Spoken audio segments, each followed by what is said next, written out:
Hello everybody! So, for the first video, I am going to make a World Cup video. I know my username is Iconic Comrade, so you might expect like Halo, TF2, Valorant, but since the World Cup is around, I'm gonna make a video on the World Cup. And you might notice that I changed my profile picture. I think you haven't noticed because I haven't made some videos yet. So my original profile picture was basically Andrew Garfield from the army movie he did, like when he was like a medic. But I changed it now to Ramon Ramirez from the Panini sticker 1998 World Cup. I'll show you this World Cup right here. I got like the reprint, so I'll show you him in a second. Oh, Korea, Mexico. Well, no, Germany. What? It's because they keep connecting. I don't know why. So basically, him, Ramon Ramirez. I don't know if you can see him. I'll bring him up to the camera. Ramon Ramirez, right there. And yeah, I changed it because my dad told me that. Whoa, I don't know what happened. My PC just went airplane mode. Now just calming down. All right. Anyway, so basically, Ramon Ramirez made history in the Mexico team in that selection. Also, like the whole entire team did. But I changed him specifically because he was the one that most looked like Andrew Garfield. So yeah. But yeah, a lot of people made history like La Matador or El Matador. I keep confusing with my las with els or els with las, but my bad. All right. Anyway, so we're gonna watch two videos of players. Well, one player and one goalie, and then we are going to watch like the team, like not the history, like the World Cup team. So we are going to start with my favorite player, Gilberto Mora. He's one of my favorite players, Gilberto Mora story. The World Cup has a serious Gilberto Mora problem. He is scary. Yeah. Ooh. Then we're gonna watch Ochoa. I know you know about him. And then I searched up the history of the Mexico team, but I want to watch this video. I know you see I watched it all the way through. I just clicked on it to see if I clicked on it, watched a few seconds. I was like, okay, I'm making a video about this. I don't know what happened, why it's full bar. So anyway, we are going to start with Gilberto Mora. And before we start in the video, I just want to say that if someone from México o alguien de México está viendo esto, de que te vaya bien mañana. México, México. A la bing bon ban, México, México. Chan, chan, chan. That's a chant of México. Alright, anyway. So we are going to Gilberto Mora. What up, guys? Max Blesshaller here. I'm here at Told Vox. you what? We're about to rip some packs.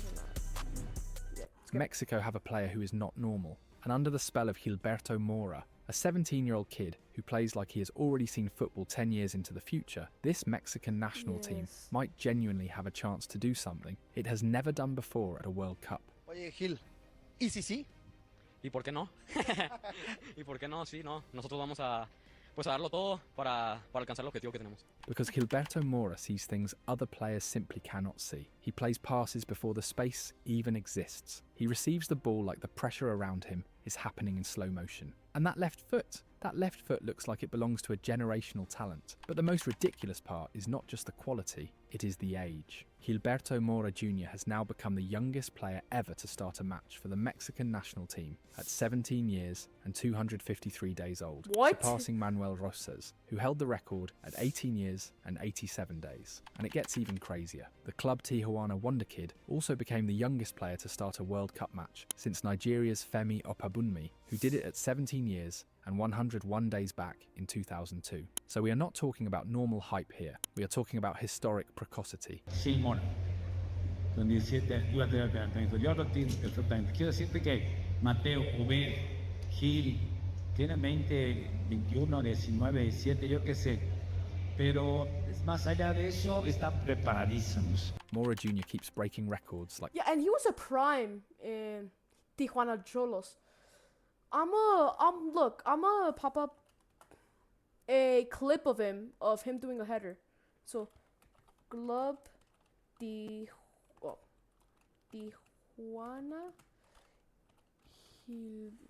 Yeah. Look at this. Por el lado izquierdo, la media vuelta que se da Arciga para este Yeah, centro. the header. El remate. The goalkeeper just gave up at that point. He just gave up. He just. Etapa queda y está el descuento. ¡Gol! Al medio, quería Nicholson, no podía. Peque no llegaba. It was a wide open. Yeah. Siempre preciado con el balón, Fernández hacia I feel bad atrás for the con goalkeeper. un Castañeda que tiene espacio. Vino el remate. ¡Gol! ¡Mora! ¡Gol! Arbustos, hay 4 en el área, viene el servicio, balón rebotado, el rebote de Mora. Por el lado izquierdo, la media vuelta. Yeah, let me show you when he was in Mexico. Mexico, Gilberto Mora goal. Yeah, look, so it's gonna be. Oh no, that's when he was in Tijuana. Let me just put this one. Look at this. On track, ball comes across here. Mora well possession, just wide. He went with the outside of his right foot. That first touch is difficult. Then he's not balanced to finish that in a better way. He used the outside of the right foot with. Yeah, why did I put this video? I just saw him fumble. Let me put another video. Nah. I'm gonna just go back to the video that I was watching. My bad, guys. They were made for him. Youngest player to debut in Liga MX. Youngest player to score in Mexican football. Youngest player to score an assist in Liguilla. Youngest player to win an international tournament. Yes, hold on, let me show you his stats. Gilberto Mora's stats. Look, so this is him. Oh, he's 5'6". I did not know that. Okay, well, overview. I was about to put goals. Look. Oh, in this World Cup, he hasn't done a goal. Oh, but let me put you in 2026. Oh no, 2025. My bad. Gilberto Mora 2025.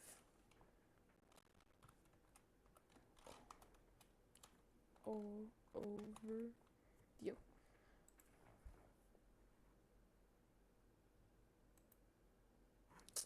Let me just put goals, bro. I don't know what's happening. Goals 2025. He made 2 goals in the Club Tijuana. How about in? He made more than that in. Okay, 2025. Mexico national team goals. Didn't score. He did, bro. Oh my god. Yes. He scored 3 goals. Yes, it's the one I'm talking about. Yeah. Alright, anyway. With Mexico. And now, in his first World Cup start against Czechia, he played like none of it was too big for him. He showed incredible personality. He played with a maturity that makes absolutely no sense for his age. And he was decisive in 2 of Mexico's 3 goals, with precise passes, perfect timing, and the kind of decision-making you normally expect from a veteran, not a 17-year-old kid carrying a nation's creative hopes. The stage did not scare him, his legs did not shake, he did not hide, he did not play safe. He responded like a footballer with years of experience at the highest level. Mexico have a jewel in their hands. And the scary part is that this was not just one good game. Just 2 years ago, Gilberto Mora was making his Liga MX debut. 1 year ago, he was lifting the Gold Cup with Mexico, starting all 3 knockout stage matches, and even producing an assist at the level of something you would expect from Lionel Messi. Then he went to the Under-20 tournament and looked levels above almost everyone on the pitch. Yeah, the Under-20. Hold up, I forgot about that. No, Mexico Under-20 Gilberto Mora goals. I forgot about that. The Under-20. Yeah, 3 goals in 3 matches. Yeah. Yeah, this is when the... Yeah, pass accuracy, 91.6. See? That's crazy. Finishing with 3 goals and 2 assists. And now, at just 17 years old, he has already produced 10 goals and 2 assists at professional level with Club Tijuana. Real Madrid want him, Barcelona want him, and after this World Cup, trust me, they will not be the only ones standing in line, because his talent is special. South Africa could not control him. Oh yeah! Czechia could not control him either. And right now, Javier Aguirre has just completed Mexico's best group stage in World Cup history. 9 points from 9, 6 goals scored and 0 goals conceded. But beyond the perfect record, beyond the clean sheets, beyond the numbers, the real victory for El Tri is something much bigger. Gilberto Mora has shown he is ready to lead the creative game of this national team, and that might be the difference. Not just for one match, not just for one tournament, but for the future of Mexican football. Don't believe me? Take a look at this. The FIFA World Cup is the biggest sporting stage on the planet, and more than anything, it is the perfect place for young players to announce themselves to the world, because history has already shown us that teenagers can arrive at a World Cup as promises and leave as global superstars. Pelé did it in 1958. At just 17 years old, he arrived at the tournament with a knee injury and missed Brazil's first 2 matches. But once the knockout rounds began, he produced one of the greatest breakout performances football has ever seen. Oh yeah, in the and by the way, in quarterfinals, FIFA and FC 26, you can add Pele to your squad. he scored the only goal in a 1-0 win over Wales, becoming the youngest goal scorer in World Cup history. In the semi-finals, he destroyed Just Fontaine's France with a hat-trick in just 23 minutes. And in the final against Sweden, he scored twice in a 5-2 victory, including that iconic goal where he flicked the ball over a defender inside the box before finishing with a volley. That was not just a breakout, that was the birth of a legend. Then came Kylian Mbappe in Russia 2018. At 19 years old, Mbappe was not just part of the France team that won the World Cup. He became the weapon that made Didier Deschamps' side terrifying in transition. Against Argentina in the round of 16, he produced one of the most explosive performances of the modern era. He scored twice and won a penalty after that ridiculous run from his own half, sprinting at more than 30 km/h and tearing Argentina apart. Then, in the final against Croatia, he scored again and became the first teenager to score in a World Cup final since Pelé in 1958. 4 goals, best young player of the tournament. That is the level of impact we are talking about. So the question now is obvious. Who is going to be that player this summer? Because the amount of young talent at this World Cup is absolutely ridiculous. You have already established names like Jude Bellingham, who has already scored at the tournament. You have Ryan Cherki, one of the most spectacular players on the planet. You have Ayoub Boadi, who completely dominated Brazil in midfield like he had been playing World Cup football for 10 years. You have Yan Diomande, a player Ecuador and Germany could only watch from behind as he ran past them again and again. You have Lamine Yamal, who already has his goal and already feels untouchable despite his age. You have Lamine Yamal. He's overrated though. Gilberto Mora's underrated. Probably Brazil's most dangerous player every time he comes off the bench. You have João Neves, absolutely essential to Roberto Martinez's Portugal. You have Pau Cubarsí, already one of the best centre-backs on the planet. Cubarsí! Okay, so he is my favorite in Barcelona and in Spain. You have Désiré Doué, the conqueror of Europe. And you have Nico Paz, the player who carried Como into Europe. Every single one of them is special. Every single one of them can break a match. Every single one of them looks like the future of football. But Gilberto Mora is shining with his own light, because he is not doing this in a comfortable environment. He is not doing this as a luxury piece in a team full of... He is doing this in a war zone. Superstars. He is doing it at the most important moment for the Mexican national team. He is doing it in a World Cup hosted partly in his own country. He is doing it with the weight of an entire nation on his shoulders. And somehow, at 17 years old, he looks ready for it. In a country where football never stops producing hope, Gilberto Mora has arrived as an anomaly. Pero para mí es muy inteligente, al margen muy inteligente. Y bien como dice él, para mí es el jugador importante que hoy tuvo México porque generó en el último tercio de la cancha. Playing on iPhone? Now you can play Unlocked with Google Play Games on PC. Unlock Not because of where he comes from, not because of his body, not even because of how young he is. The anomaly is in the way he plays, in the way he sees the pitch, in the way he receives the ball. In this way he decides before everyone else even understands what is happening. The strange thing is not that Gilberto Mora is 17 years old. Ahora y por primera vez vamos a traer a la sub-23 a entrenar. Hagan el mejor equipo posible de la sub-17, sub-19 y sub-23. Y incluyen a Gilberto. Nosotros jugamos una cosa que se llama fútbol de ubicación, el que juega el Manchester City con Guardiola y otros clubes. Tratamos de jugar así. Y usted tiene un espacio de cuadrados donde usted tiene que estar ahí posicionado. Si usted me muestra que es capaz de jugar ahí, va a tener su oportunidad. Y él lo muestra y ahí no tuve ninguna duda. Este niño tiene que jugar porque es un lujo verlo en los entrenos cuando se complementa con los que entienden el juego como él. Eso es lo de él, no me pertenece a mí. Ahora, en lo que sí le hemos aportado mucho es tratarlo de ubicarlo en el campo donde él pueda mostrar todo su talento. The strange thing is that sometimes he plays like he is 30. Born in Tuxtla Gutierrez in 2008 and developed in the north of Mexico, thousands of kilometers away from his native Chiapas, Mora made his first team debut for Tijuana at just 15 years and 10 days old. That day, he became the third youngest debutant in Liga MX history, but that was only the beginning. A few minutes later, he produced an assist and became the youngest assister in the history of the competition. He did it wearing number 251, a number that looked like a simple academy tag, but with every passing game, started to feel more like the serial number of a prototype built ahead of its time. And why did Mora choose the number 250? What that's 2051. 251.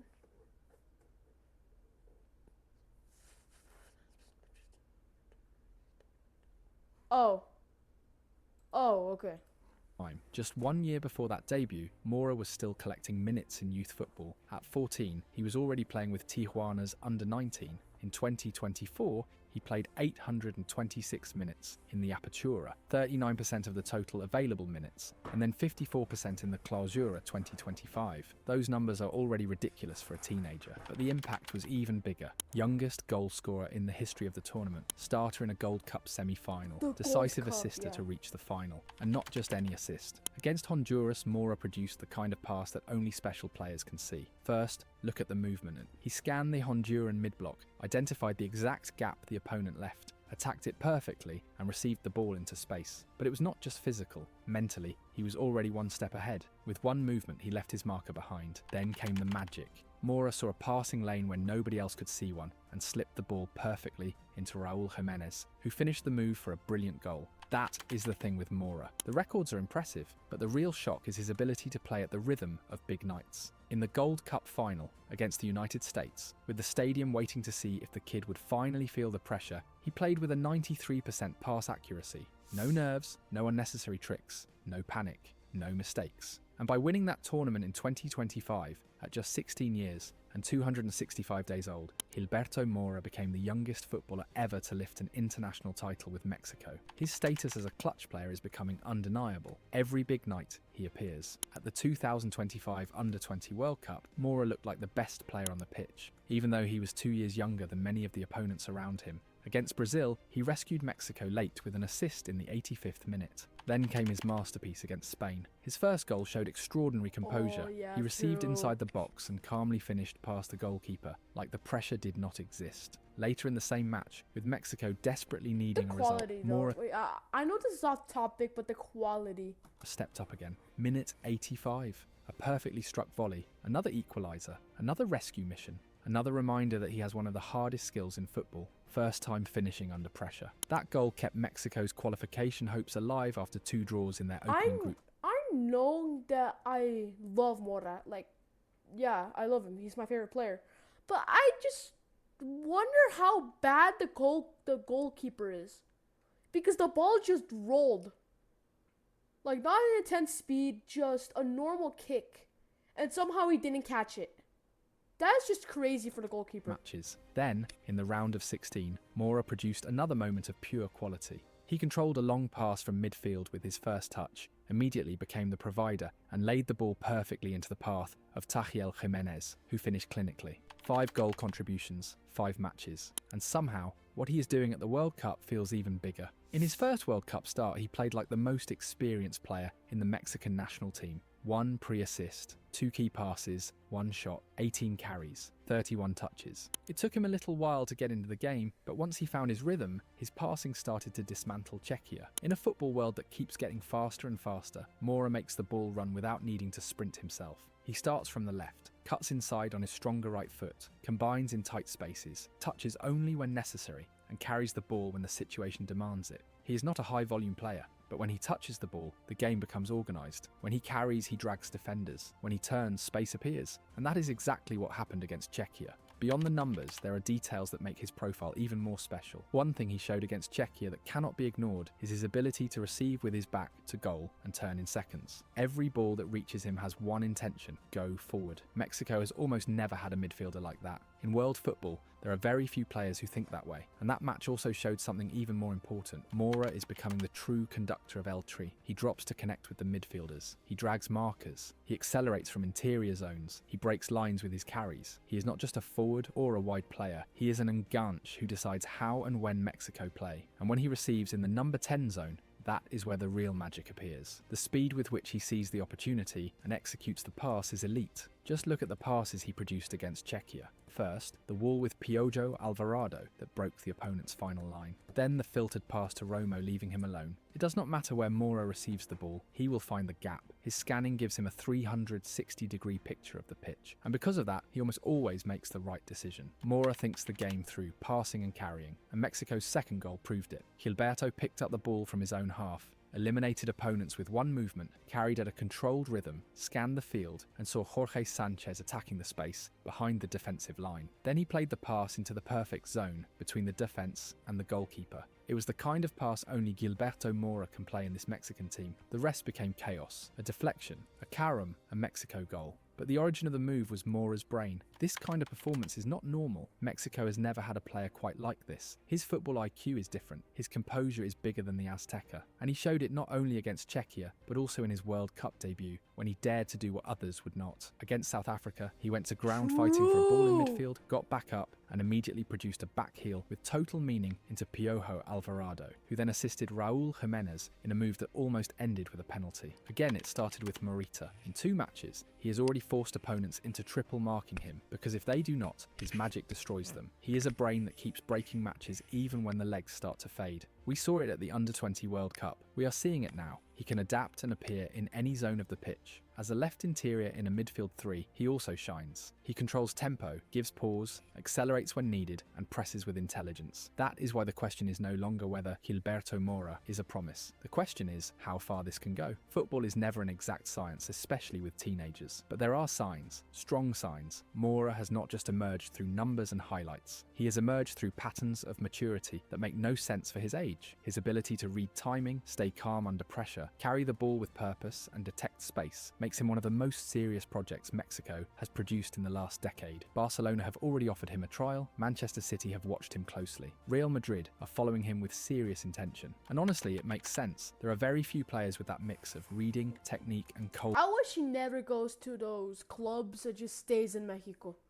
blood at 17 years old. Of course, he still has to grow. Physically, because his body is still that of a teenager. Tactically, because he still plays in a team that does not always maximise him. Mentally, because early success can be heavy. But the most important thing is already there. He has his own game, a solid game, a clear game. He does not need 90 touches to stand out. He only needs to appear when the match demands it. And when it does, he responds. In Gilberto Moura, there is not just promise, there is present. He is not only the youngest player to make history, assist, score or lift the Gold Cup. He is a footballer who thinks the game through the pass, through the carry and through the space. He does not get blinded by the moment, he does not disconnect. He plays from a place of maturity that simply should not exist at 17. And that is why the World Cup has a serious Gilberto Moura problem.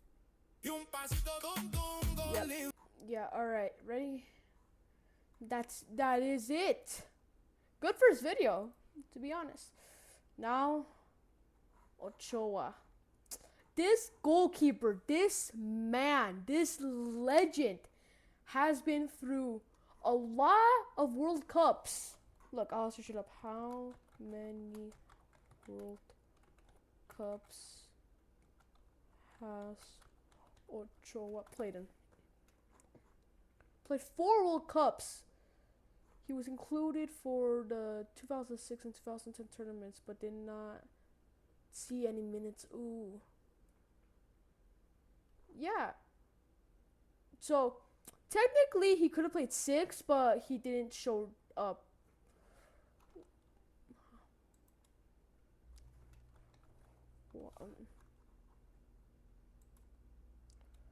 Why didn't Ochoa play in the 2006 and 2010 World Cup? He selected as a backup. Oh.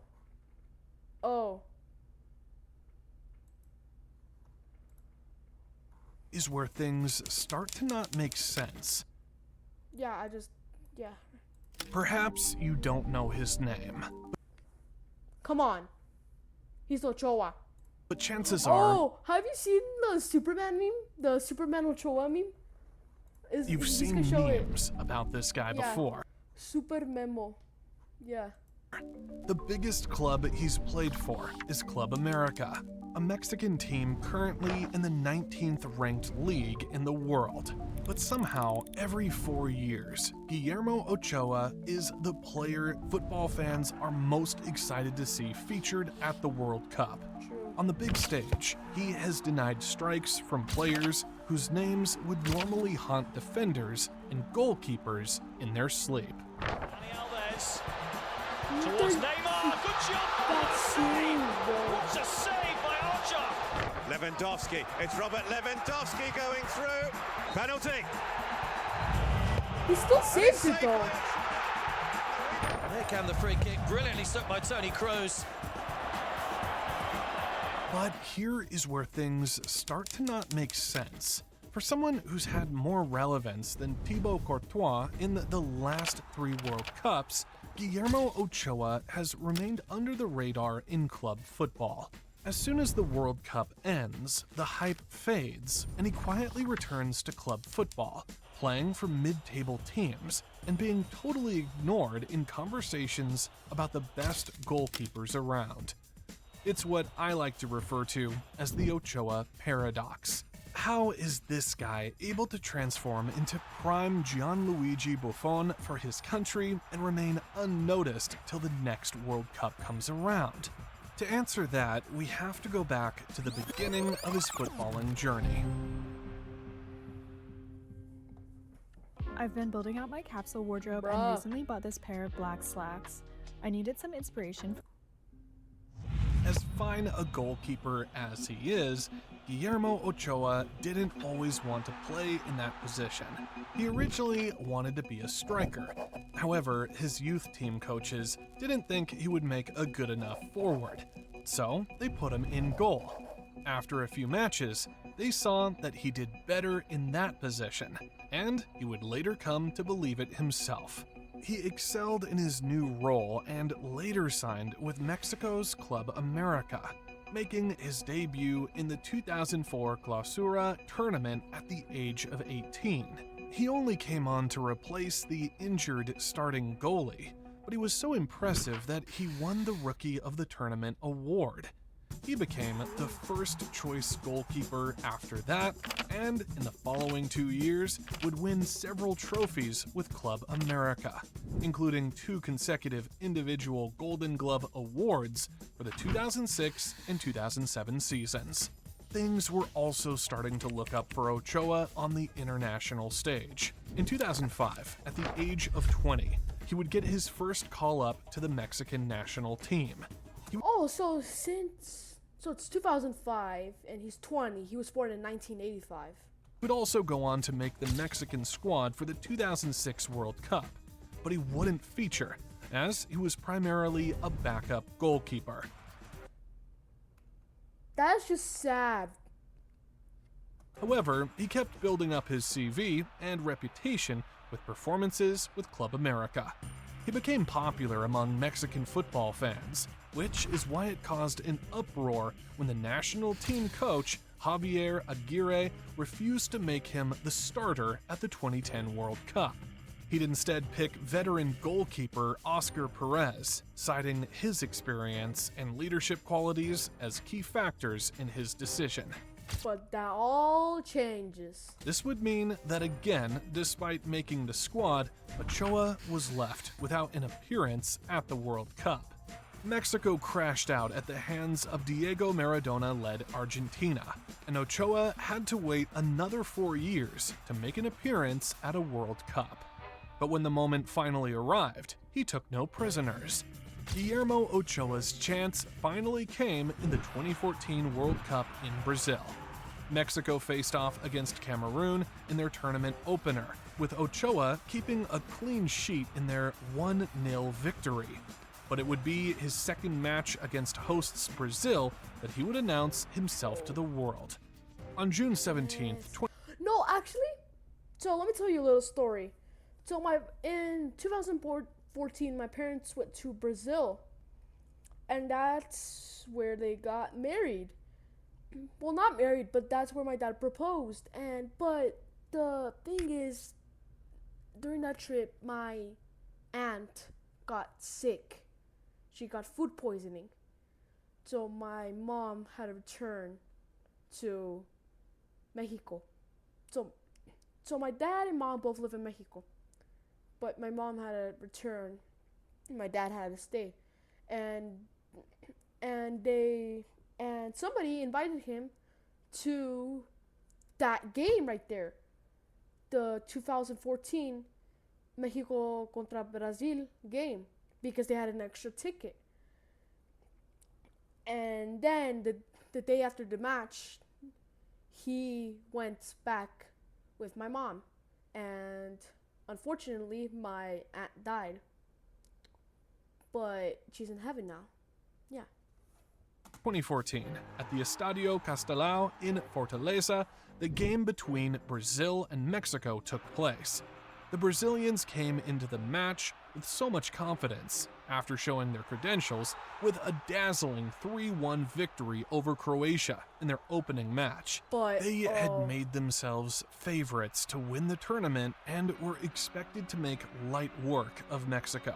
The game kicked off, and it was the Mexicans who actually opened proceedings with a long shot from outside the area by Hector Herrera, forcing Julio Cesar into an early save. But the Brazilian attack, led by Neymar and Oscar, responded with a threat of their own. The header was well placed and should have been a goal, but Ochoa got down with a strong right hand to push the ball away. It was an outstanding save, but more than that, it set the tone for the rest of the match. He denied Neymar a second time from close range before saving a point-blank header from Thiago Silva. The Brazilians attacked the Mexican goal relentlessly, with many shots, but couldn't find the opening goal they so desperately wanted. Ochoa got in the way of everything. At full-time, the scoreboard read 0-0. It made no sense. Brazil had done everything right. Everything but get past a headband-wearing Mexican goalie they had never heard of before. Guillermo Ochoa was deservedly awarded man of the match.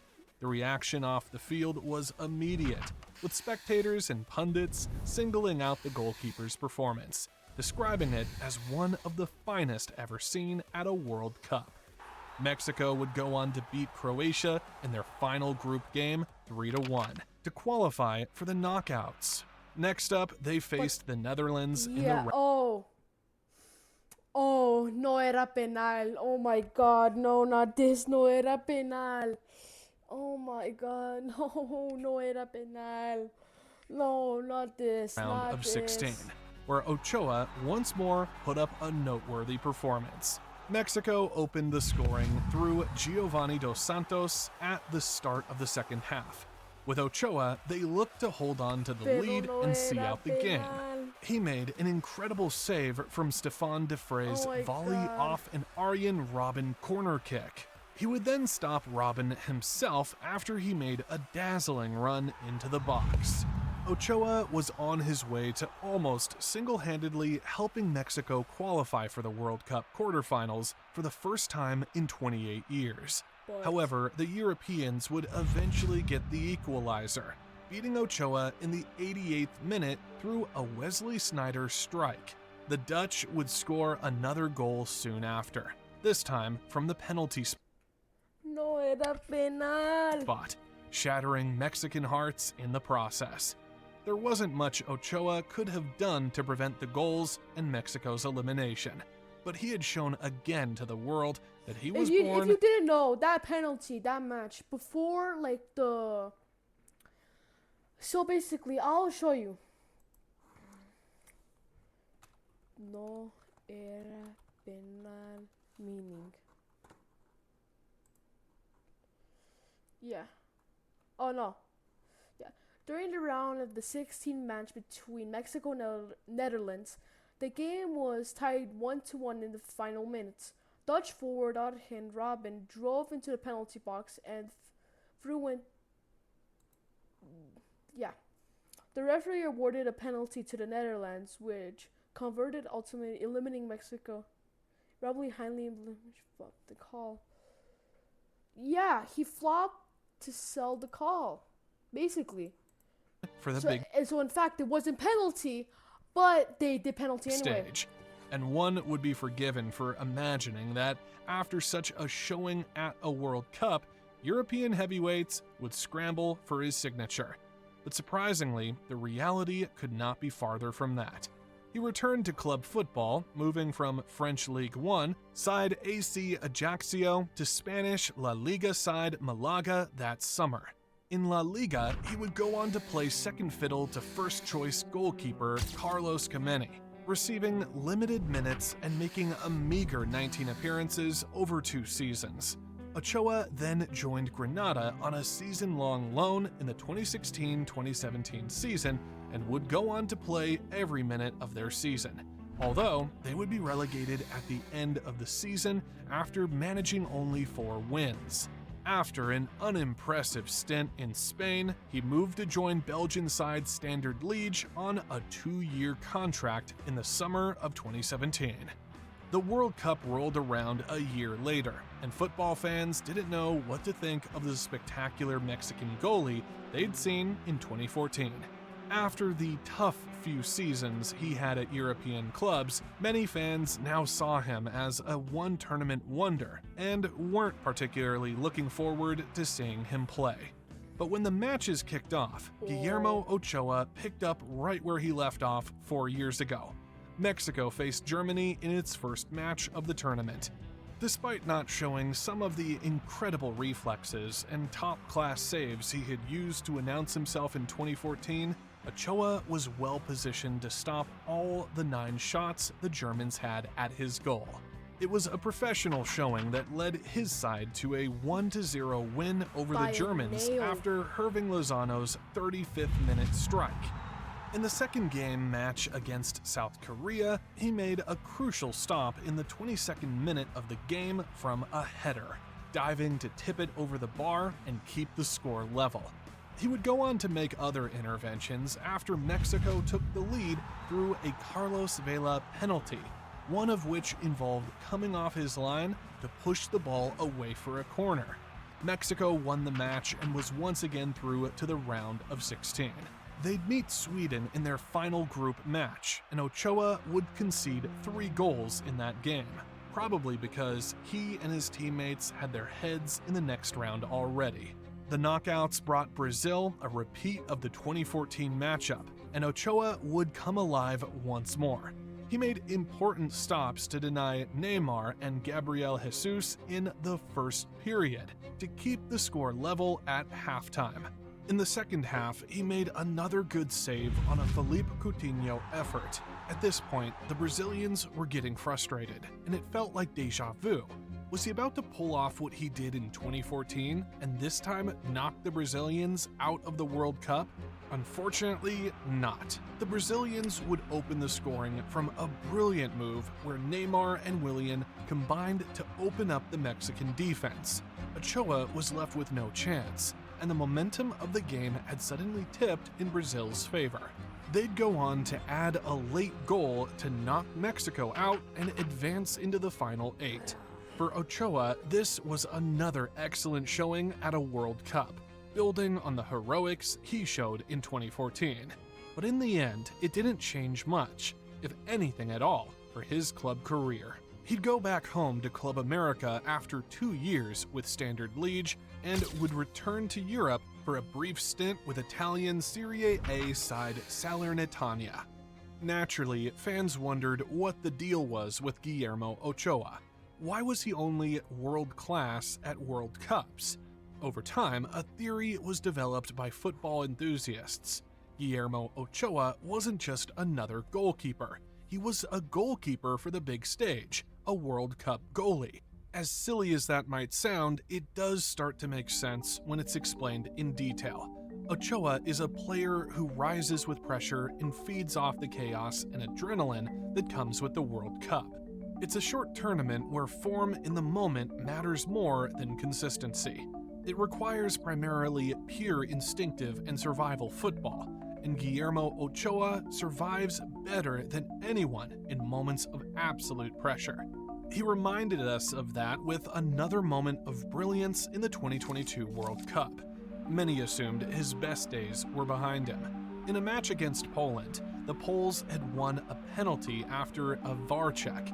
Robert Lewandowski stepped up, placed his shot hard and low towards the right-hand corner of the post.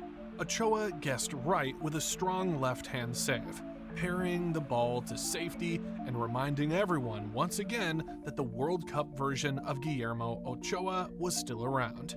Admittedly, it is a bit of a paradox when you look at his club football career. But to understand Ochoa's paradox, you need to understand how goalkeepers are judged in the modern game. At the top clubs, goalkeepers are expected to be proactive, dominate their area, and command their defense, while also being excellent with their feet and making saves. Ochoa, by contrast, is a reaction goalkeeper and really only meets the shot-stopping requirement.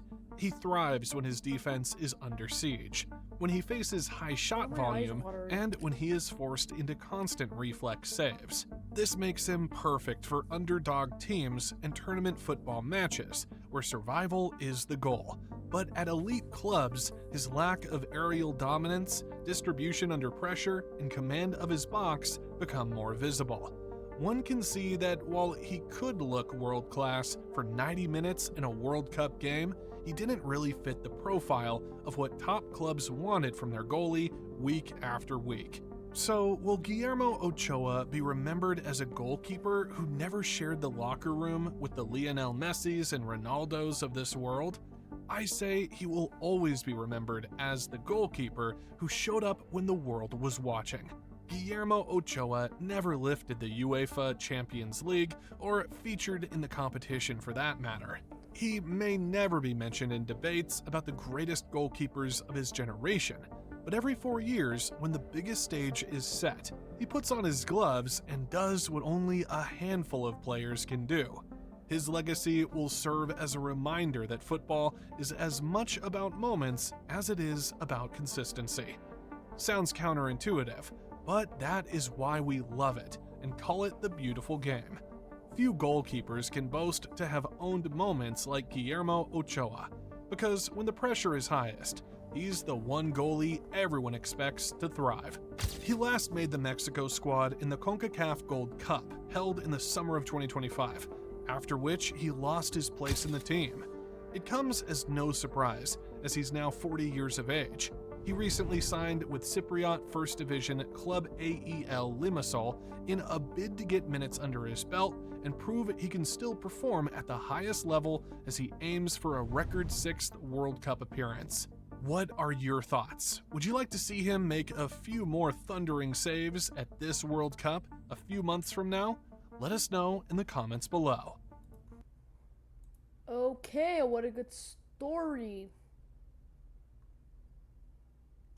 What time is it? I don't know. Should I? I'm gonna settle that with a coin flip. So, if it's heads, I continue it, and if it's tails, I will watch it. Ready? 3, 2, 1.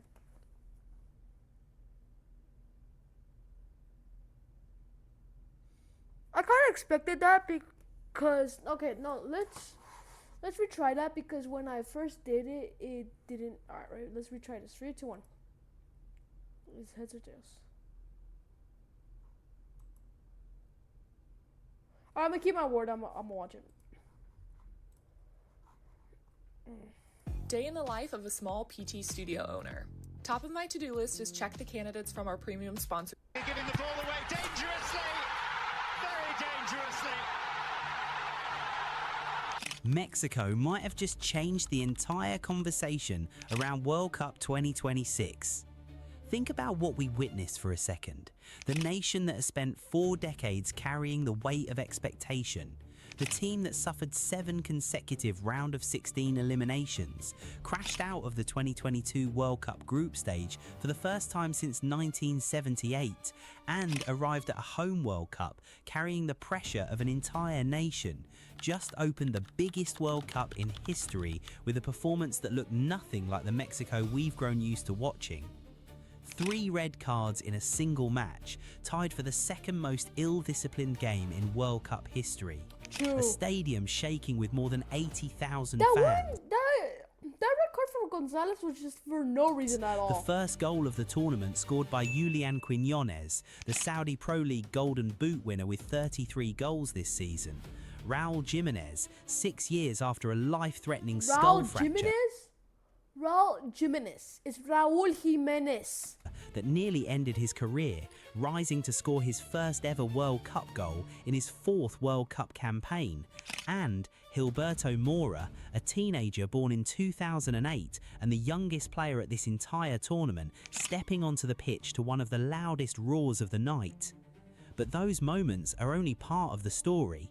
Mexico quietly produced one of the most complete performances of the opening round. 61% possession, 538 passes, 91% passing accuracy, 16 shots, relentless pressing, complete control of midfield, and a tactical structure that had South Africa making mistakes before they could even settle into the match. And that's what should concern everyone else, because this wasn't just Mexico beating South Africa.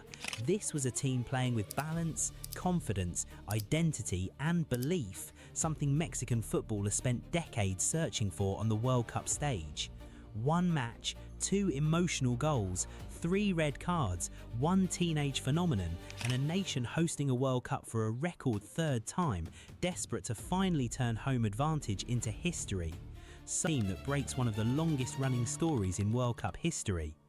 This is exactly why Mexico may have just become one of the most dangerous teams at the 2026 World Cup. Mexico didn't ease into this World Cup, they attacked it. From the first whistle against South Africa, the message was clear. This wasn't going to be a cautious host nation trying to survive opening night pressure.